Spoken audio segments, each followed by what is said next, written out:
In today's fast-paced digital world, automation is key to keeping up with the ever-changing landscape. But with so many moving parts, ensuring the reliability and security of your automation processes can be a daunting task. As IT professionals, we must understand the need for an intuitive solution to optimize our playbooks, maximize efficiency, and minimize risk.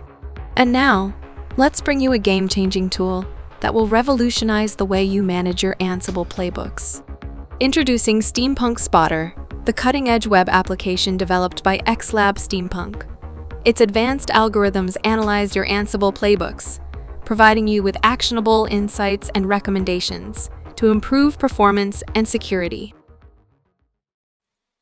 When collaborating with the DevOps team, engineers follow a specified process to deploy configurations onto servers. This process involves several steps, such as halting initial monitoring, disengaging load balancers, terminating services, deploying application files, and checking service status. Each operation has a designated configuration step. Performing these tasks on a single server is feasible. However, the challenge magnifies when required to replicate these operations across hundreds of instances. The workload in such a scenario can be overwhelming and difficult to manage. And that's where Ansible, a configuration management framework, comes into play. To effectively manage large volumes of server configurations and operations, we utilize Ansible playbooks. These playbooks allow us to clearly define and execute each step on the servers independently, streamlining the process. With Ansible, the same steps can be effortlessly replicated across multiple servers, ensuring uniform configurations. Imagine this: you are on a mission. Your target to install the Nginx server on EC2 instances. These operations have to be executed on the instance servers that you want. Now imagine having to conduct this orchestration manually on multiple servers. The beauty of Ansible lies in its ability to automate this process, making what could be complex, time-consuming task into a simple, swift operation. These are two playbooks, and if you're watching this, I'm sure you're already aware of what a playbook is, and if you don't, be assured I'll not confuse you. The first playbook is to install Nginx on Ubuntu EC2 instance, and the other one is to perform the cleanup, that is, to uninstall the service. The playbook in Ansible or playbooks in Ansible are essentially coded instructions or recipes that tell your system what action to perform. Think of them as the detailed guidebook for your automation task written in YAML, which is quite human readable. Here the operations that we perform are written in the form of which we call tasks, or what we call tasks. They represent a single procedure to be performed, like installing a package, starting a service, or creating a file or directory. And to further differentiate it, I like to call each task as step, which is basically your individual task. And that's just my notation, so don't get confused.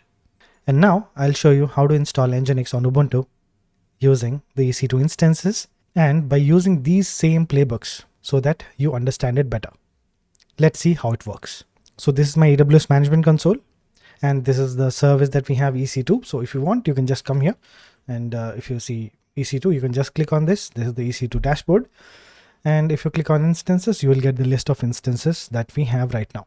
So I have already created Ansible master, which is going to act as the server from which I'm going to perform operations on my guest servers, or the inventory of servers that I have. So for example, I have just one server here, guest server. Just for example, I just want to take one server so that I can just show you like how it works. And once you've created, if you click on this, you get the public IPv4 address and the private IPv4 address. In order to connect to the Ansible master, you need to have the SSH key. And from Ansible master, we'll connect to guest server and we'll install the Nginx server. So that's what we are going to do. And I'm going to do this using Ansible playbook. And that's what we are going to see next. So I have connected this using the public IPv4 address because I'm connecting it using my local machine. So the IP address that you would see here is 13.127.188.98. So this is what you're seeing here. So now let's go to the home path. And if I do a ls here, I have already placed the demo code and everything, and I have this code available on my GitHub as well, so if you want you can use the same. And here the one more important thing that we have to do is we have to add the inventory or the list of servers into the inventory file. So the inventory file that we have here is the host.ini. So if I just show you what the host.ini contains, you will get a better perspective. So here I have my servers. So I just have given one of the default parameters here, and this is one of the servers, the guest server IP address. So if you click on this guest server, you will get the private IPv4 address from this one, 172.31.33.61, and that is what I have added here. Ansible user is basically Ubuntu, so I'm giving the name using which it should connect for the username, and the private key that I have here is home/ubuntu key.pem, which is already available here to us, and I'm just giving it a variable ansible sh private key underscore file, and I'm giving the path so that even if this file is located anywhere else, it should be able to find the key, because this is the path of the key that we have already mentioned. So this is the prerequisite. You just need to create the ini file, host.ini file, and you need the code. So moving on to the code, we have it within this repository. So within this repository, you have Ansible demo code. You can just cd Ansible demo code here and do ls. So here we have two files, install nginx ubuntu.yaml and uninstall nginx ubuntu.yaml. These are the two files that we are going to use. So if you do a cat for install nginx ubuntu, nginx ubuntu, and just hit enter, you will see we are going to install and enable the nginx server on the slave server or the guest operating system or the guest server. Okay, let's do a cat here, cat/home/ubuntu. And within this I have the host.ini file. So let's suppose there are multiple servers. So I can just create multiple entries by giving the different IP addresses that I have for the servers that I want to deploy the servers on. And I can just add these entries onto this host.ini file, and that is how it will get executed on those particular servers. Now, in order to see if nginx is already installed on the guest server, we can just right click on this one. Let's do a connect here. And on EC2 instance connect, just click on connect here. You can also do this by doing sh by using your PEM file. I'll do a systemctl status nginx. So here the status, actually I tried to install it previously also, so I have just uninstalled it. So now the status is inactive. So nginx is not available right now, but we are going to do this using the playbook that we have already written. And let's go back to the console again and let's run the Ansible script. So in order to run this Ansible playbook, you just need to type Ansible -playbook space -i, which is for the inventory, and type in the hosts.ini file. But our host is inside home/ubuntu/hosts.ini. Yeah. And after that, you need to type in the file name that you want to execute or the playbook that you want to execute. So for us, it is install nginx_ubuntu.yaml. And that's it. You don't need to do anything. You can just hit enter. So here, if you can see, it has started the play, set up nginx server on my server list. So it is trying to see what are the IP addresses within that my server list. And it is updating cache. Then it installs the latest version of nginx. Then it starts the nginx service and it enables it, and it ensures that it is at the latest version, and it gets the status back of the nginx installed. And if you don't get any errors after this, then you are well and good. So here we have OK is 7, changed equal to 6, because it has already installed. Something is already there, but I'm trying to update on that. So that is why it is showing it as changed. And now to check whether nginx has installed here, we'll rerun this same command, systemctl status nginx, and we'll just hit enter. Yes, it is active and running. But everything is not rainbows and sunshine in coding, isn't it? There might be issues that could create vulnerabilities and become a security threat. What if we had a powerful tool that could help us with this by just a simple scan like this? Each warning or error that you see here are really important to keep your inventory of playbooks secure. And Ansible errors and warnings are essential. They show issues that halt tasks or hint at future problems, like deprecated commands. Especially during version upgrades, they help ensure smooth transitions and keep your automation robust and efficient. And that's where SteamPunk Spotter comes into play. Hello everyone and welcome back to yet another interesting session. And today I want to introduce you, and I'm really happy to introduce you to a fantastic tool that will level up your Ansible playbook game, the SteamPunk Spotter. You know how tricky it can be to upgrade Ansible and ensure your playbooks are compatible?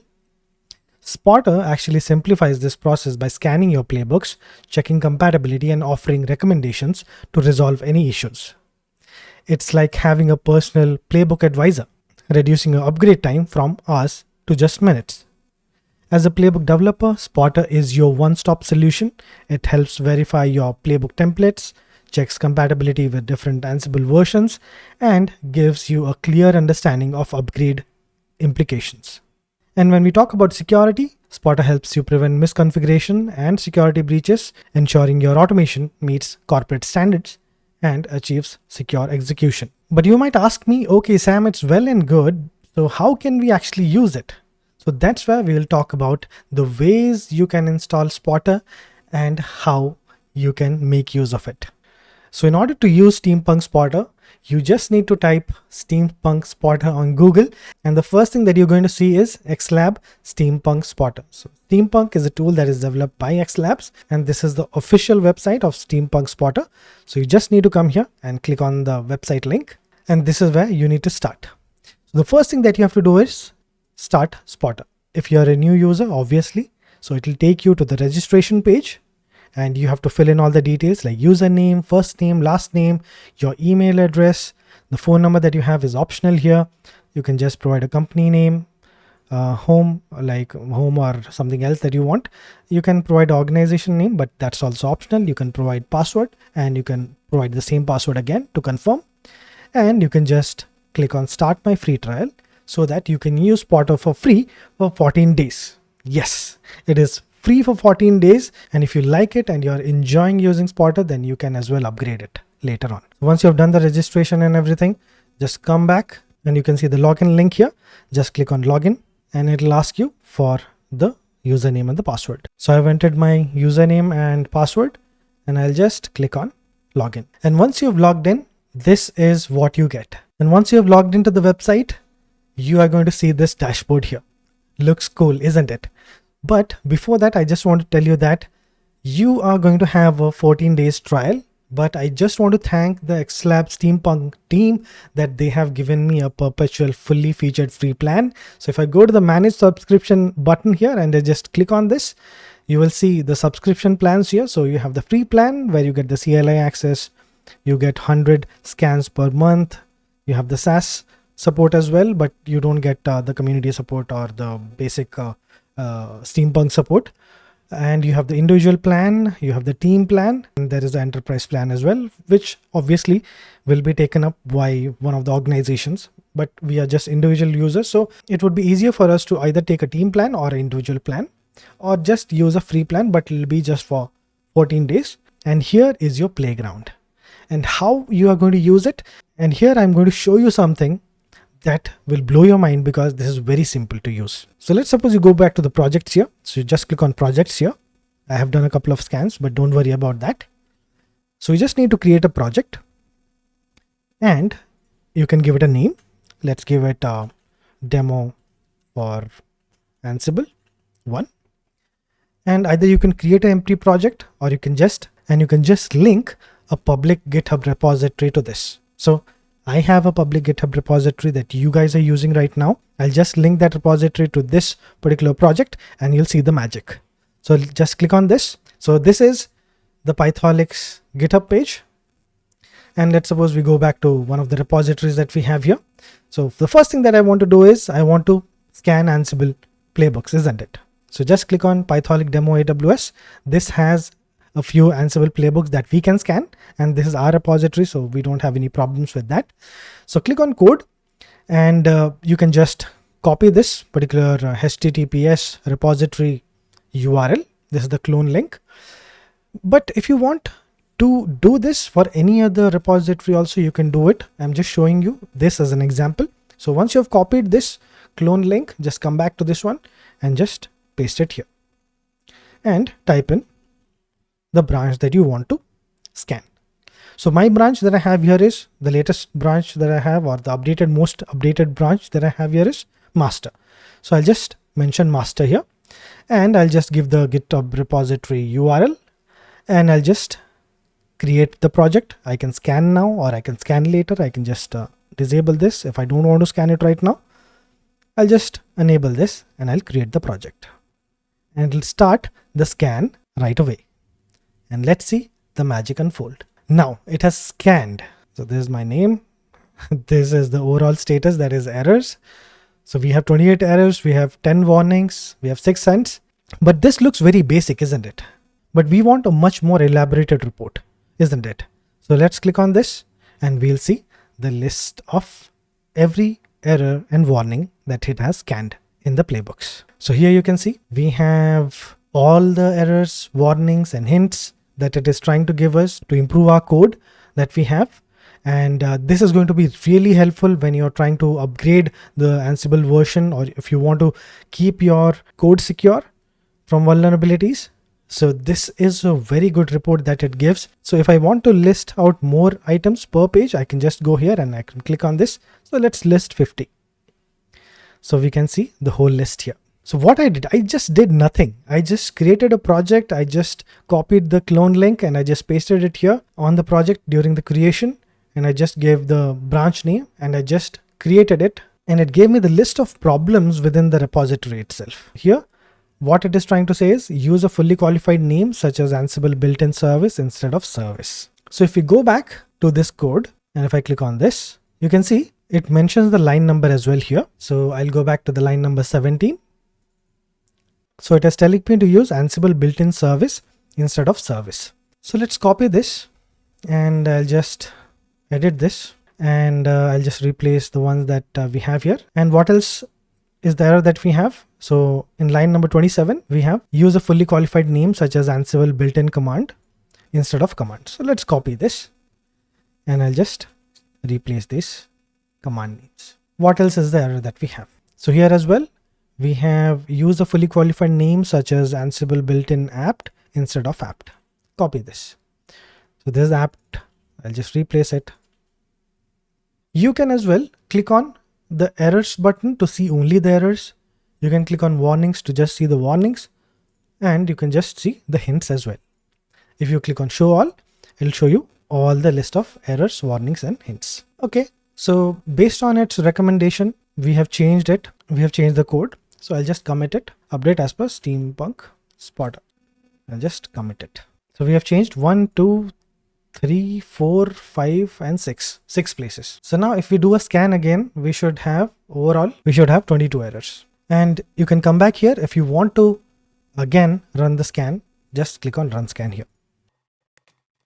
Yes. What did I tell you? There'll be 22 errors now because we have rectified 6. And you must be wondering how SteamPunk Spotter is actually finding out where the problem actually lies.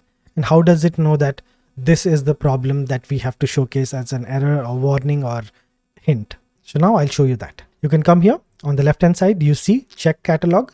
Just click on that. You can see the catalog of all errors, warnings and hints that this tool currently supports. Now if you come to E903 short name used error, here you can see use a fully qualified name instead of a short name. And if you want to see from where the information SteamPunk Spotter is getting, you can just click on the reference link and you can go to the Ansible's website and you can see the same. And currently it is trying to pull the information based on the version number Ansible 2.10 or 2.10. What Ansible is saying is we recommend that you start using the fully qualified collection name FQCN in your playbooks as the explicit and authoritative indicator of which collection to use, as some collections may contain duplicate module names. So this is one of the recommendations. And if you're upgrading, you have to make those changes so that they are compatible with this particular version. Similarly, you have all the list of catalog items or the errors or the warnings or the hint that this tool currently supports. And the team, actually I had word with the team as well. They keep on updating these catalogs so that they are up to date with the current trends and the current version of Ansible. So you don't have to worry about, oh, what would happen if something is already released and this tool has not updated it yet. So you won't have that problem because they keep on updating this list regularly. And whenever there is any change, this tool gets the first go and they update it because they work with the Ansible team as well. So that's a very good thing.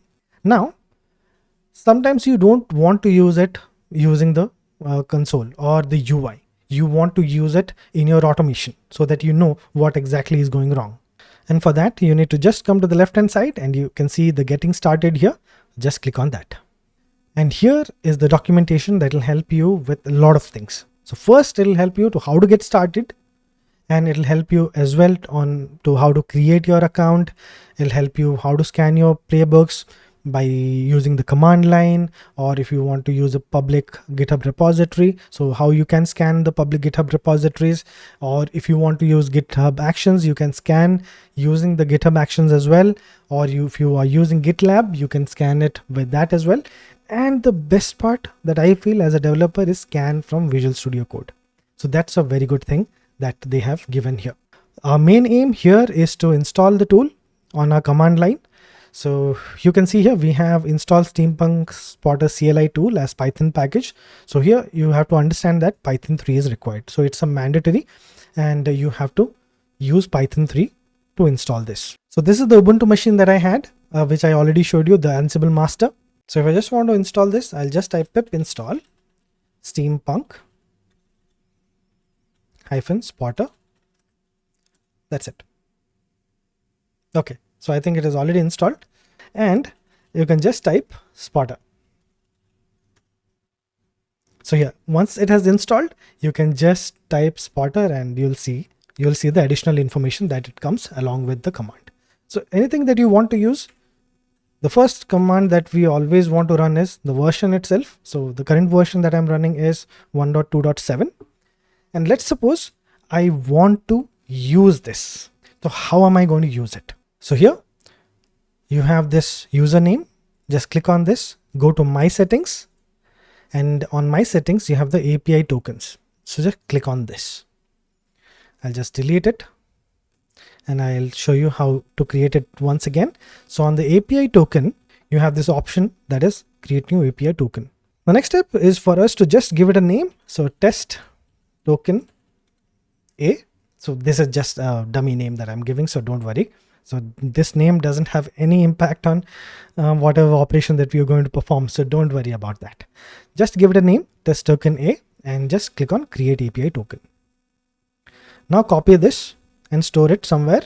Please make sure to copy the API token key now. The API token key will no longer be readable later. So once you have closed this and you open it again, you can't read this. So please copy this. Now go back to this. So here you can see it is so intuitive that it has already given us how to use it. So just type spotter. So we need to log in using the API token in order to use this. So we have this spotter, we have the API token. So we will use it, API-token. And it is telling that you can use an environment variable as well by setting the environment variable, but I don't want to do it. I'll just paste it. Just copy this. Yeah, we pasted it. There's the API token. And now you have to type in one of the commands, that is login. Just type login and hit enter. Yes, the login is successful.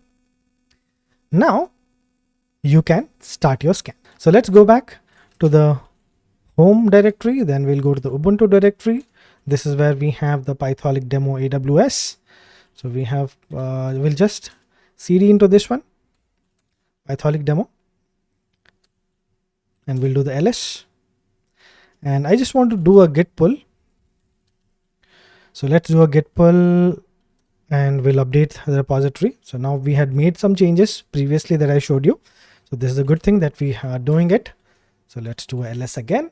And we have the Ansible code within cd Ansible demo code. Now, how do we scan a playbook from the CLI? So let's do a spotter again and I'll just hit enter. So if I just want to scan So I can use spotter space scan, and I can give the file name. Let's suppose I want to scan spotter scan.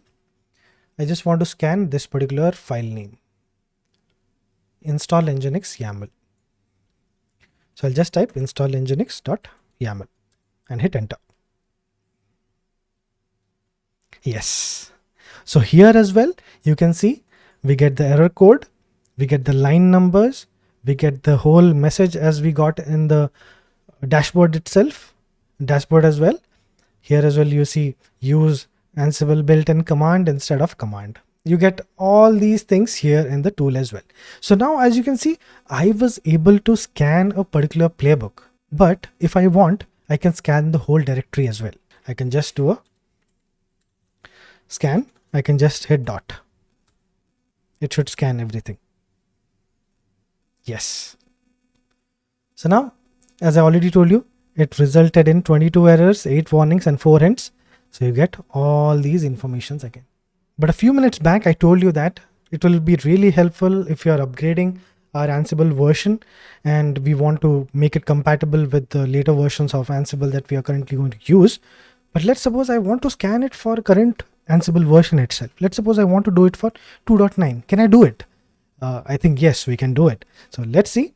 I'll just do a spotter scan -- option space Ansible _ version. I'll give Ansible version, which will be equal to 2.9, and then I'll just hit dot and I'll just hit enter. Yes. So now there are 8 errors, 10 warnings and 4 hints, because now you're going to tell me why is it showing less errors? Because the 2.9 version, because the code that we have might be reasonably compatible with the 2.9 version of Ansible.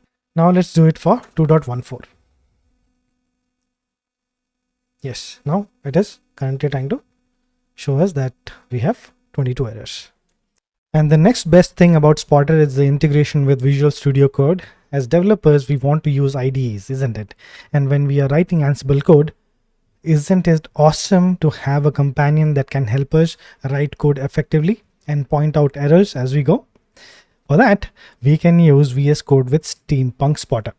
And to use Spotter in VS Code, we need to install and configure the SteamPunk Spotter extension. And let me show you how you can do that. So this is the Visual Studio Code IDE. And I think most of you have used it. So you get the options here. So this is your Explorer where you see the Project Explorer page where you get all the files that you have. And below that you have the search bar, you have the source control. This is basically for your Git or other things, other version control tools.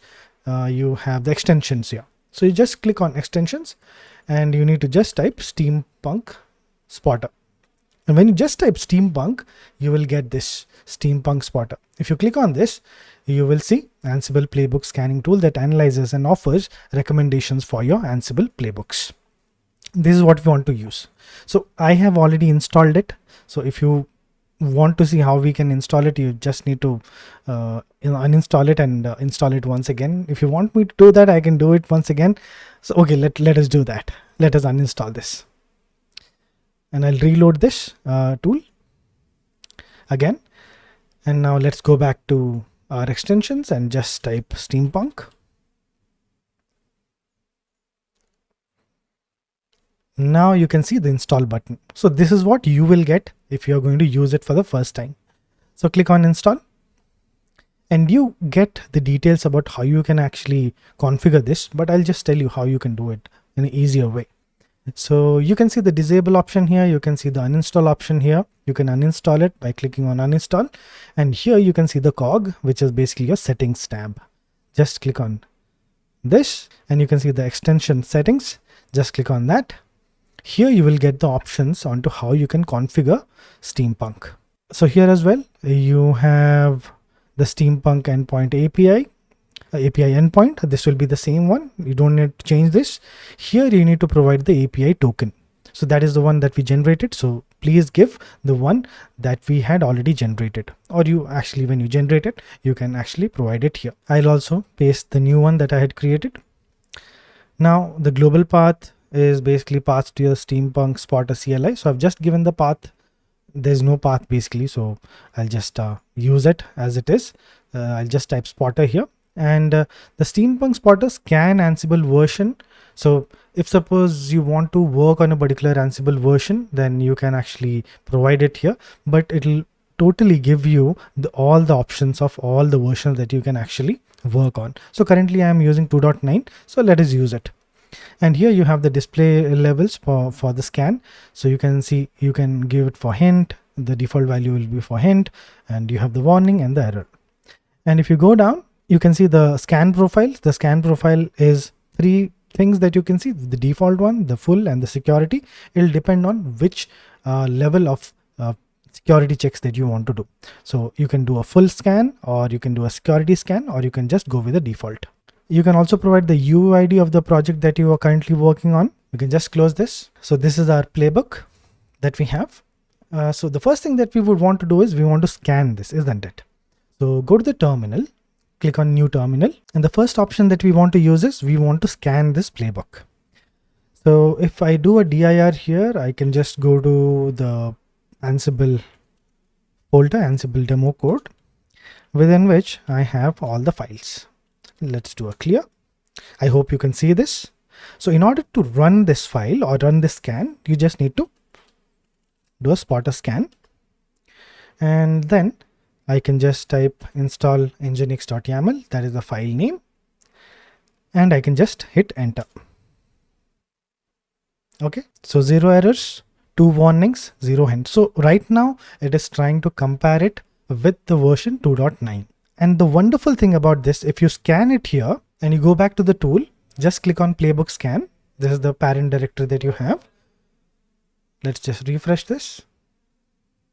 Yes, 1 minute ago, that is what we did. We scanned it right now. So just click on this. You will see these 2 errors. And these are the same errors that you're going to see it here as well. You're going to see it here as well. Now, what we are going to do here, if you want to scan for a particular version, let's suppose we are trying to upgrade, or we are trying to work for an upgrade to an Ansible version that is 2.14. So I can just scan it against that. So let's suppose I want to do that. I can just type -- option space Ansible _version equals 2.14. So this is basically, I'm trying to provide an option here with the Ansible version. So it will check against this particular newer version of Ansible. Okay, see, now we have 6 errors, 2 warnings. So we have all these 4 errors here. We have error 903. This is the error code. I already told you how to actually check this. So E903, E903, E903. We have W400. That is basically a warning. And basically that's all. That's all we get. Now, as I have already checked it with 2.14, I know if I have to upgrade my code to support or to be compatible with this Ansible version, I need to make these changes. So use a fully qualified domain name, or sorry, use a fully qualified name such as Ansible built-in service instead of service. Here as well, if you go back to the tool, you just click on playbook scan and you can see we have the 6 errors and 2 warnings. Now, there is one more important thing that I wanted to show you. You can basically skip these errors. Yes. So let's suppose I don't want this error because it's okay for me and my organization that if we don't change this, it's fine. Some of the errors we want to skip, so we can do that as well. That's the one of the best things about using Spotter. So during scan, let's suppose I want to use it. So I can just type Spotter space scan. I'll just clear this so that I can show you clearly. Run the same command again. So now what we have is Spotter scan Ansible nginx. So now what we have is Spotter scan install _nginx.yaml -- options Ansible 2.14 and space. I can just write -- skip -checks, and I can just provide the catalog number E903, W400. Let's ignore these 2. Previously you saw we were getting these errors, and we had 6 errors and 2 warnings. Now there are no errors and no warnings because we have skipped them. So this is one of the new features that has been introduced in SteamPunk Spotter. So that's also a very good thing. But you would say, if we are going to use this, so what I just showed you is basically something that you could do it using the terminal itself. Why did we actually install the plugin or the extension on Visual Studio Code? Isn't it? So let's see. So whenever you're writing code on Visual Studio Code, when you're writing the Ansible playbook, so you want some assisted writing, isn't it? So for that, there is a new feature with Spotter, which can help you rewrite the whole playbook with the compatible version that you want to upgrade to. See this. So now we have command, service. I just want you to note these things down because these things are the ones that are not compatible with the Ansible version 2.14. With 2.9, it is fine, but 2.14, if we want to upgrade, we need to change this. So how would we know that? We can directly go to the catalog item and see where exactly the errors are, and we can do it manually, or we can have an automated approach to this. So how do we do that? So here, what I can do is I can do a Spotter scan. I'll just type scan, and I will do a rewrite operation. Rewrite space install nginx.yaml -- option. And what is the option that I want to give? Ansible _ version equal to 2.14. And when I type enter, you will see the magic. Yes. See. Everything that was important to us has changed. Isn't it? Now it has automatically changed everything that it wanted to make it compatible for. If you're using Ansible 2.9 or lower, fully qualified name must not work. Use a non-fully qualified name such as command instead of this. So now SteamPunk is thinking that it is trying to work on 2.9, but I have just changed it because I want a compatibility with 2.14. So if I want to check the scan, see if I will do a scan here, let's clear this. So if I do a scan here with 2.14 version, it'll show no warnings and no errors. Yes. Okay, 2 warnings are there, but that's something different. The errors are totally gone, isn't it? But I am testing the code against 2.14. If I scan against 2.9, I'll get all the errors in the warnings. See, 6 errors, 2 warnings again, because it is not compatible with the 2.9 version. Let's just reset this, and now I'll run the scan again against 2.9. So now there are no errors. So isn't it awesome?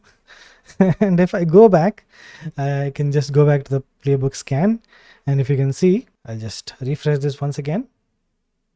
Okay. So yes, if you're using 2.9 lower, fully qualified name must not work. So when I changed it to 2.14, it was trying to show me the errors that are basically present when we are talking about the Ansible version 2.9. The one of the best things about this is if you come back to the dashboard, you can see the total scans. Now we have 54. Total scan errors is 12. Total checks is 171. You get all the details here itself, like overall scans that you have performed, what are the most common errors that you have, what are the number of scans that you have performed on a particular day, and what is the count that you have based on each status. So it could be success or warning or errors. SteamPunk Spotter now also it supports for version 2.15 as well, which is the latest one. So if you just want to compare it with the latest version of Ansible, that is 2.15, you can do that as well. You can just type enter and you will get the details. And let's suppose you are having an error while executing this file, that it is telling you that the token is not present or something like that. Then what you need to do is you need to go to this particular folder path. This folder path, C users your username.config steampunk spotter, and within this you have a tokens.json. and you need to update the token here if it is not taking effect. So you can just open it with your Visual Studio Code itself, and it will show you this API path and the API token. You need to update this token here if you are getting the error in this particular CLI while running these rewrite commands or scan commands.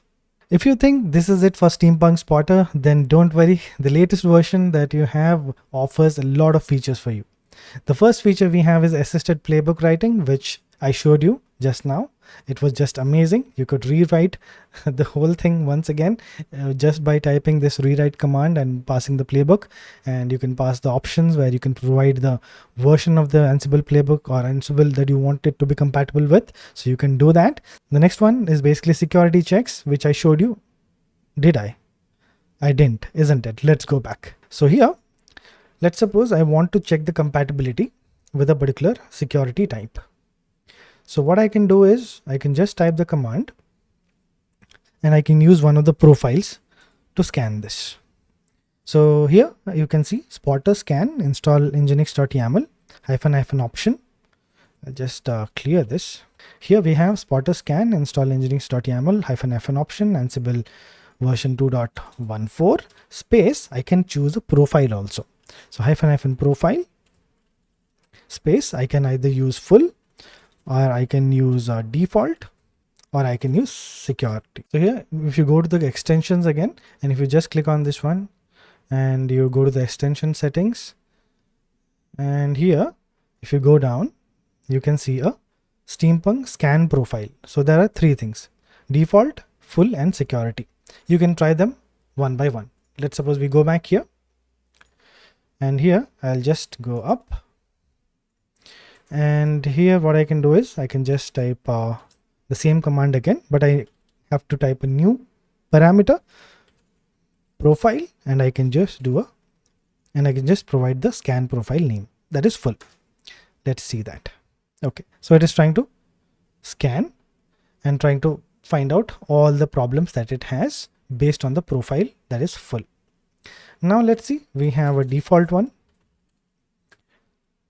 Here you can see it was showing full in the sense it was giving the hints as well.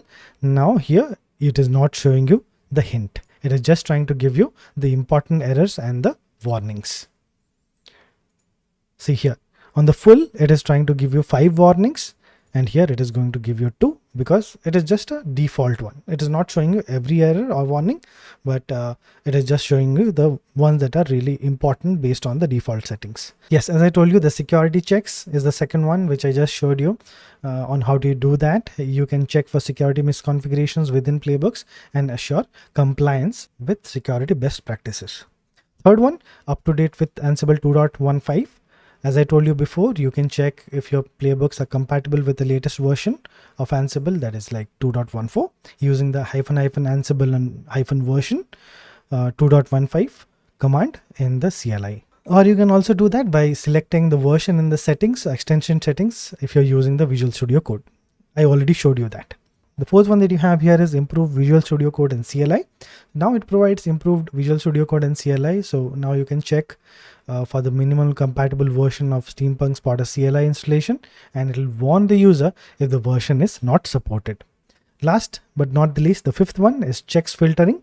So this is a very interesting one that I already showed you here. So you can now select which checks you want to run, and which basically gives you the flexibility to exclude certain checks. So you can actually provide the command like --skip checks, and you can give the check ID, and that will be skipped when you run the scan. And there are so many things that are coming up with SteamPunk, and I am really excited.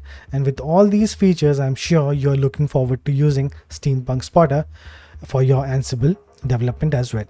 So I have given the link to the SteamPunk Spotter in the description and the comment section as well. So make sure you go ahead and try it out.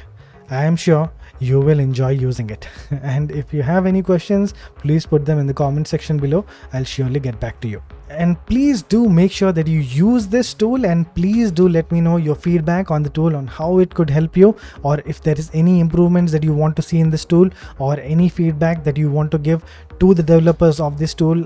And I promise you that whatever feedbacks that you will give me, I'll share them with the development team of XLAB SteamPunk Spotter. So stay safe, Stay healthy. Until then, it's Pythoholic signing off.